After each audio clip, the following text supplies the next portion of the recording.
지금 금을 사야 할까요? 이 질문은 요즘 한국 투자자들 사이에서 가장 많이 오가는 말입니다. 누구나 금값이 사상 최고치라 하니 마음 한켠이 흔들릴 수밖에 없죠. 순금 1온스, 약 31g의 가격이 이제 570만 원을 넘어섰습니다. 불과 몇 년 전만 해도 상상하기 어려웠던 수준입니다. 숫자는 분명히 말합니다. 지금의 금값은 역사상 가장 높은 구간에 올라와 있습니다. 그리고 바로 이 지점이 우리가 냉정하게 생각을 시작해야 하는 출발점이죠. 많은 사람들이 오해합니다. 가격이 오르니까 지금이라도 따라잡아야 한다. 그러나 시장은 단순히 상승 곡선으로만 움직이지 않습니다. 금값이 이렇게 높아졌다는 건 이미 많은 기대와 불안이 그 안에 반영되어 있다는 뜻입니다. 금이란 자산은 언제나 인간의 두 가지 감정, 두려움과 욕심에 의해 움직여 왔습니다. 지금 시장은 이 두 감정이 정면으로 충돌하는 구간입니다. 한쪽에서는 달러 가치 하락과 금리 인하 기대감이 금을 밀어 올리고 있습니다. 미국 연준이 완화적인 스탠스로 돌아서면 이자가 없는 금의 상대적 매력은 커집니다.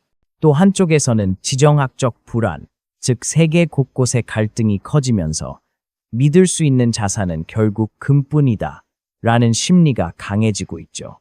이런 심리가 가격을 떠받치는 주요한 힘입니다. 그러나 반대편에는 냉정한 현실이 있습니다. 지나치게 높아진 가격은 언제나 부담이 됩니다. 차익 실현을 원하는 투자자들이 늘어나고 그 물량이 시장에 쏟아지는 순간 조정은 순식간에 찾아옵니다. 저는 이런 순간마다 같은 원칙을 떠올립니다. 당신이 무언가를 사고 싶어질 때 바로 그때는 대부분 비싸다. 지금 금시장은 팽팽한 줄다리기 상태입니다. 강력한 상승 요인과 동시에 그만큼의 하락 압력도 존재합니다. 이런 상황에서는 방향을 예측하려 하기보다 리스크를 관리하는 것이 더 현명합니다. 금을 사는 시점은 불안한 상승기가 아니라 조정 후 안정기일 때입니다. 우리는 지금 금의 가치를 논하기 전에 스스로에게 물어야 합니다. 나는 안전을 사고 싶은가? 아니면 수익을 쫓고 있는가? 금은 단기 수익의 수단이 아닙니다. 그것은 신뢰의 저장소이자 불확실성의 보험입니다. 그렇기 때문에 지금처럼 시장의 소음이 커질수록 오히려 한 걸음 물러서서 관찰하는 지혜가 필요합니다. 지금은 흥분이 아닌 냉정함의 시간입니다. 금값이 높다는 이유만으로 뛰어드는 순간 시장은 언제나 그 대가를 요구합니다. 부자가 되는 길은 빠른 결정보다 올바른 타이밍을 기다리는 인내 속에서 열립니다. 금시장을 판단할 때 많은 사람들이 차트를 봅니다. 하지만 차트는 단순한 선이 아닙니다. 그것은 인간의 심리가 남긴 흔적이죠. 지금 금의 흐름을 보면 가격은 온스당 4.0달러 부근에서 움직이고 있습니다. 전문가들은 이 구간을 균형점이라 부릅니다. 위로는 4.200달러의 저항선, 아래로는 3.900달러의 지지선이 버티고 있습니다. 이 두 선 사이에서 시장의 방향이 결정됩니다. 저항선은 마치 천장과 같습니다. 그 위로 올라가기 위해서는 새로운 에너지가 필요합니다. 반대로 지지선은 바닥입니다. 거기서부터는 매수세가 들어오며 가격을 받쳐줍니다. 시장은 늘 이 두 힘의 충돌로 움직이죠. 투자자가 해야 할 일은 예측이 아니라 관찰입니다. 가격이 천장을 돌파하는지 혹은 바닥을 지키는지를 지켜보는 겁니다. 지금의 상황은 팽팽합니다.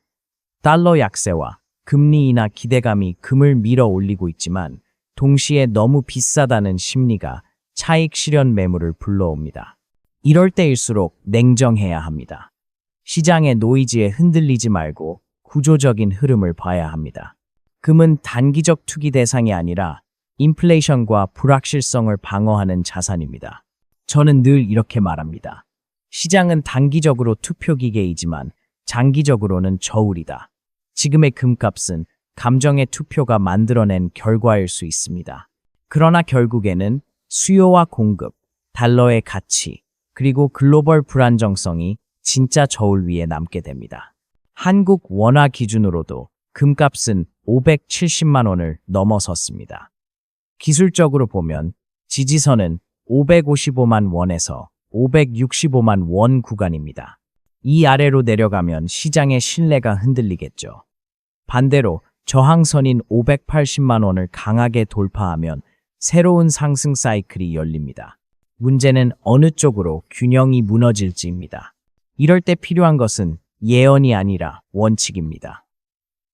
시장은 언제나 움직이지만 원칙은 변하지 않습니다. 금리를 보고, 달러를 보고, 차트를 본다 해도 결국 중요한 건 내가 어느 구간에서 리스크를 감당할 수 있느냐입니다. 금 투자의 핵심은 가격이 아니라 태도입니다. 바닥에서 용기 있게 사고 천장에서 두려움을 알아보는 사람만이 긴 시간 후 웃을 수 있습니다. 투자에서 가장 중요한 것은 언제 사느냐보다 어떤 기준으로 움직이느냐입니다. 지금 금시장에서 그 기준은 명확합니다. 바로 3단계 원칙이죠. 지지선을 확인하고 저항선을 관찰하고 돌파를 기다린다. 이 단순한 3단계가 시장의 소음 속에서 우리를 지켜주는 나침반이 됩니다. 첫째, 지지선을 확인하라. 금값이 555만 원에서 565만 원 사이를 유지한다면 시장은 아직 건강합니다. 이 구간은 투자자들의 심리적 안도 구역입니다. 누군가는 비싸다고 말하지만 진짜 리스크는 이 지지선이 무너질 때 발생합니다. 그래서 이 구간에서는 서두르지 말고 관찰해야 합니다.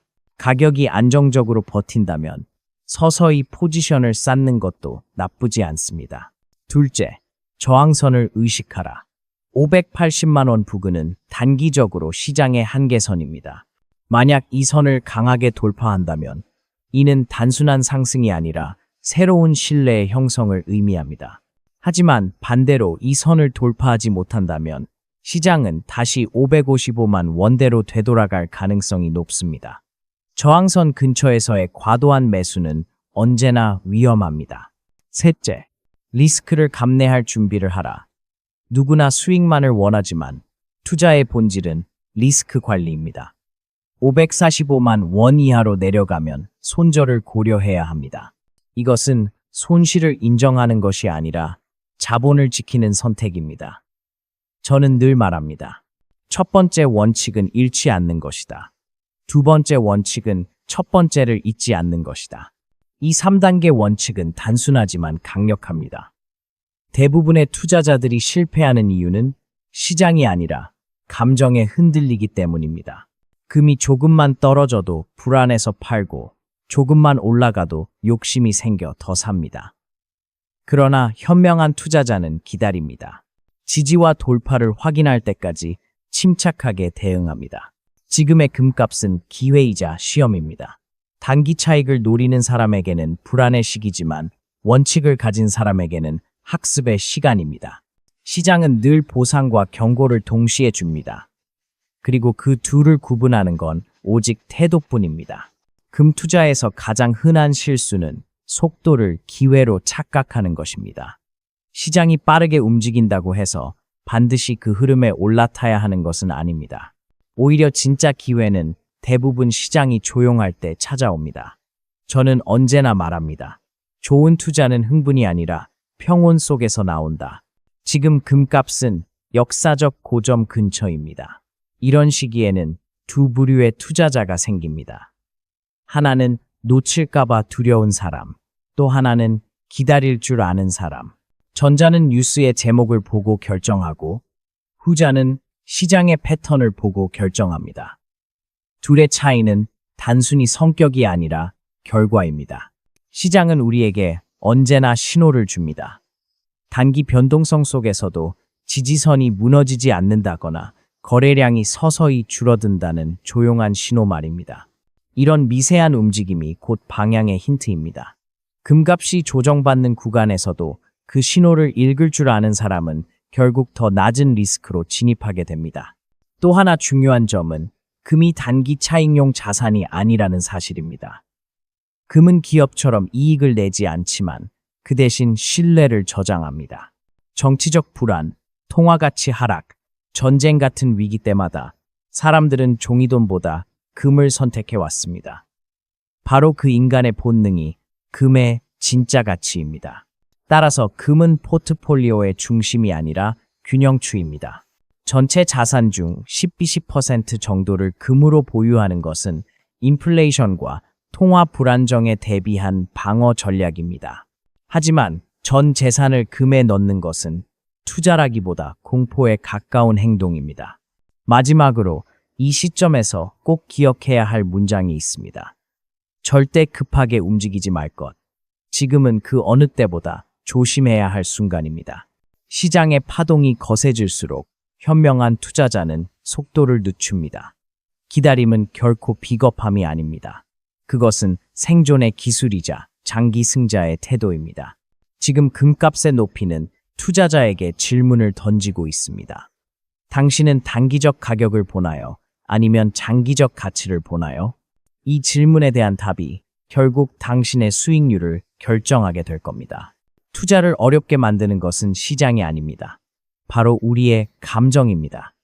금값이 오르면 흥분하고 떨어지면 불안해집니다. 그러나 시장은 당신의 감정을 전혀 신경 쓰지 않습니다. 그것은 그저 흐르고 변하고 순환할 뿐이죠. 성공한 투자자와 실패한 투자자의 차이는 단 하나, 감정을 통제하느냐에 있습니다. 금시장은 지금 불안과 기대가 동시에 존재합니다. 누군가는 이제 끝이다 라고 말하고 또 누군가는 이제 시작이다 라고 말하죠. 하지만 저는 늘 이렇게 생각합니다. 미래를 예측하려 하지 말고 현실을 해석하라. 우리는 시장의 방향을 알 수 없습니다. 하지만 시장의 상태를 읽을 수는 있습니다. 그것이 바로 진짜 투자자의 힘입니다. 지금의 금값은 단기적인 과열 신호를 보여주지만 동시에 장기적인 신뢰 자산으로서의 가치는 여전히 유효합니다. 세상이 불확실할수록 사람들은 안정된 가치를 찾습니다. 그 심리가 변하지 않는 한 금의 역할은 사라지지 않습니다. 단지 타이밍이 바뀔 뿐이죠. 그래서 저는 이렇게 조언합니다. 금을 사야 할지 말아야 할지 고민하기 전에 얼마나 오래 보유할 수 있는지를 먼저 스스로에게 물어보라고요. 단기적 등락은 누구도 예측할 수 없지만 5년, 10년 후에도 금이 여전히 가치 있는 자산일 가능성은 높습니다. 그것이 금이 가진 본질입니다. 투자의 세계에서는 빠르게 움직이는 사람이 아니라 오래 버티는 사람이 승자가 됩니다. 단기 차익을 노리며 매일 시세를 쫓는 것은 마치 바람을 잡으려는 것과 같습니다. 그러나 자신의 원칙 안에서 꾸준히 움직이는 사람은 언젠가 복리의 마법을 경험하게 됩니다. 지금 금시장도 마찬가지입니다. 매일 요동치는 숫자 속에서도 침착하게 큰 그림을 보는 사람이 결국 더 크게 성장합니다. 시장의 파도는 누구에게나 옵니다. 하지만 그 파도를 타는 방법은 각자 다릅니다. 당신이 그 파도 위에서 중심을 잃지 않으려면 서두름이 아니라 균형감이 필요합니다. 결국 금 투자의 본질은 가격이 아니라 태도입니다. 시장이 흔들릴수록 원칙을 지키는 자만이 진짜 부를 쌓을 수 있습니다. 금에 투자하는 이유는 단순히 수익을 얻기 위해서가 아닙니다. 그것은 불확실한 세상 속에서 안정과 신뢰를 사고자 하는 인간의 본능입니다. 역사 속에서 제국이 무너질 때마다, 통화가 가치를 잃을 때마다 사람들은 늘 금을 선택했습니다. 왜일까요? 금은 이자를 주지 않지만 거짓말도 하지 않기 때문입니다. 지금 우리는 또 한 번 불확실성의 시대를 살고 있습니다.